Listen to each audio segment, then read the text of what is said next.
La dernière demeure des rois de France va retrouver sa façade d'origine. La basilique Saint-Denis va être dotée d'une nouvelle flèche. Près de 200 ans après sa destruction suite à des intempéries, le chantier débute aujourd'hui et devrait durer 5 ans. Et à l'image des compagnons de Notre-Dame de Paris, les artisans mobilisés ressentent le poids de l'histoire sur leurs épaules. Antoine Bienvaux.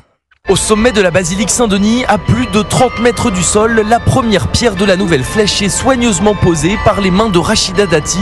Dès les prochains jours, la construction débutera sous la direction de Sylvéry Clomont, président des ateliers à Chevalier. C'est les pierres de carrière de l'Oise, acheminées par tranche jusqu'à une loge de taille de pierre qui se trouve à pied d'œuvre, donc au pied de la basilique. Et c'est là que sont taillées les 15 228 pierres. Chaque pierre est identifiée pour qu'on puisse derrière pouvoir la poser au bon endroit. Pour mener à bien ce chantier, il pourra compter sur Maki, tailleur de pierre, très fier d'œuvrer pour la basilique de sa vie. C'est ma 3e cathédrale. J'ai travaillé très longtemps sur Notre-Dame de Paris et puis là, c'est une chance d'être dionysien, de faire ce joyau pour Saint-Denis. Je me sens à la maison, en fait, c'est une joie immense, quoi. Une fierté partagée par tous les habitants de Saint-Denis, dont Marco, ému par cet instant historique. C'est un édifice dont tous les dionysiens sont fiers. Étant petit, j'ai grandi à ses pieds, mais je ne l'ai jamais vu avec la flèche. Donc voilà, c'est un grand moment. Et comme beaucoup de dionysiens, il attend désormais impatiemment de voir la nouvelle flèche de la basilique s'élever dans le ciel de Saint-Denis. Le reportage Europe 1 d'Antoine Bienvaux. Et puis c'est le début de la 26e journée de Ligue 1 de football.